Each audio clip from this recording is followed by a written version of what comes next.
டேய், இன்னைக்கு வேற சார் டெஸ்ட் பேப்பர் கொடுக்குறேன்னு சொல்லியிருக்காங்கடா. ரொம்ப பயமா இருக்குடா. துட்டு படுற ஜுரம் எதுவும் அடிக்குதுப்பா. ஆமாடா, கொதிக்குது.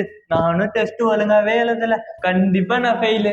டேய் நடிக்காதடா புழுகு மூட்டை. ரம்யா கிட்ட 98 வரும்னு சொன்னதை நான் கேட்டேன்டா.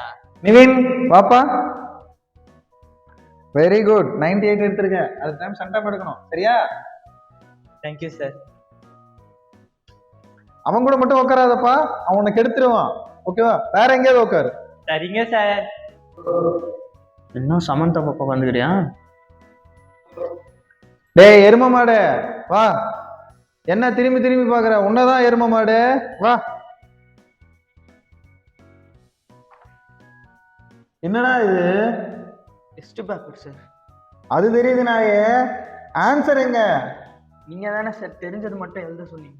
டேய், அப்ப உனக்கு ஒண்ணுமே தெரியலையா? ஆமா சார். எங்கடா அந்த stick? வீட்டுக்கு ஒரே சார் வேணாம் சார். டேய் டேய் டேய், நான் இன்னும் உன்னை அடிக்கவே இல்லையேடா. அச்சாதான் வலிக்குமே சார். ஆண்டவா. சரி, மறுபடியும் சொல்லித்தரேன், படிக்கிறியாடா? சரிங்க சார். இதுபோல நாயே எரும மாடே என்று கூறுவது வெறும் பொழுதுபோக்கிற்காக மட்டுமே.